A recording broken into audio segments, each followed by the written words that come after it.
Përshëndetje.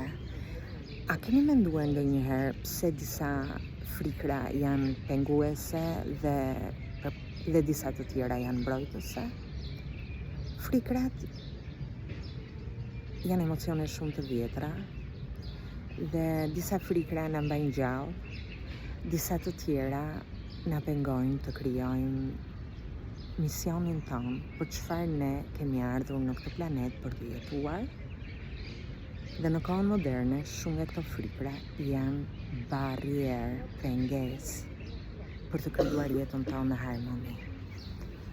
Do të përmendim disa lloj frikrash, frika biologjike, këtu përmendim frikrat nga lartësitë, nga rreziku fizik, nga zjarri, nga shkaqet natyrore.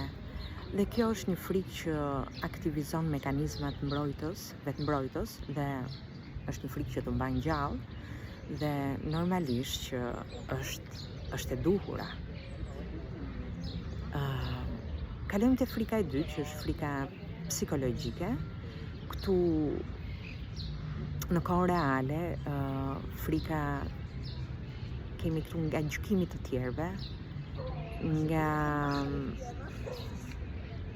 nga dështimi, nga refuzimi dhe shpesh ëndrat tona, ëndrat tuaja që dëshironi të krijoni, por realisht nga këto lloj frikash, nga dështimi, nga refuzimi, nga gjykimi të tjerëve, do të bëhen pengesë për të krijuar ëndrrën tënde. Dhe kjo ëndër do të mbetet në sirtar. Frika e tretë është frika sociale. Këtu është përmendim frikën për të qenë vetvetja, për mos të shprehur mendimin tënd, për mos të qenë autentik, për mos të shprehur mendimin tënd, atë çka ti ndjen dhe beson se duhet ta thuash dhe ta thuash. Të flasim përpara të tjerëve. Truri jon është dizenjuar që ne të përjashtohemi nga të tjerët. Dhe ndaj shpesh herë lindin këto lloj frikrash dhe origjinën e kanë kryesisht nga mënyra se si ti ke krijuar besimet. Dhe këto besime i ke marrë të mirëshëna dhe të vërteta. Dhe realisht sot të pengojnë të jesh autentike, të jesh vetvetja, të shprehesh atë çka trupi yt ndjen, atë çka mendja jote ndjen. Dhe shpesh këto besime bëhen pengesë. Frika e katër është frika nga trauma.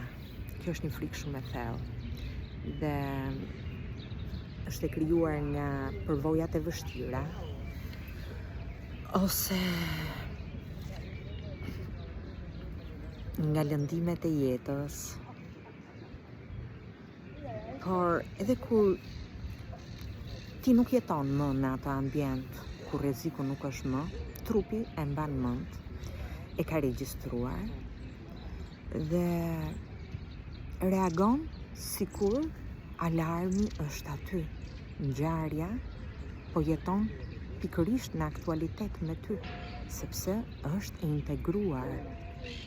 integruar në trupin tënd dhe nuk të lë që ti të jetosh në harmoni.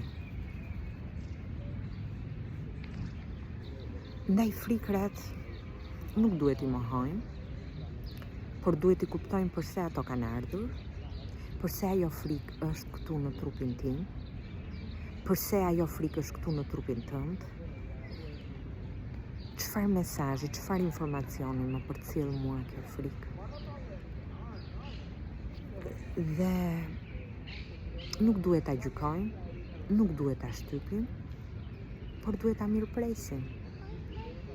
Dhe të marrim informacionin përse ajo frikë ka ardhur, që ne të lirohemi dhe të çlirohemi nga kjo traumë apo nga një stres kronik që ke jetuar ndër vite, ndër dekada dhe nuk të ka lejuar të jetosh në harmoni me veten tënde.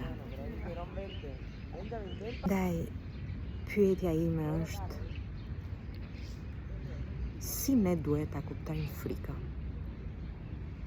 Kjo pyetje duhet ndërtuar vazhdimisht kur ti ndjen në çdo moment një ndjenjë frike. Si duhet ta kuptojmë frikën? Asnjëherë mos ta shtypësh, asnjëherë mos ta gjykosh, asnjëherë mos ta vendosësh në stol rezervë, sepse ajo do jetë aty gjatë gjithë kohës, në heshtje, dhe do të reagoj dhe ti nuk do ta kuptosh asnjëherë përse ajo frikë është aty. Dhe nuk do ta kuptosh a është frikë apo është një sistem, deri në momentin që ti e lejon, e planon, i jep dashuri, e shëron, e çliron, dhe më pas fillon të krijosh dhe të integrosh besime të reja për të krijuar jetën që ti dëshiron.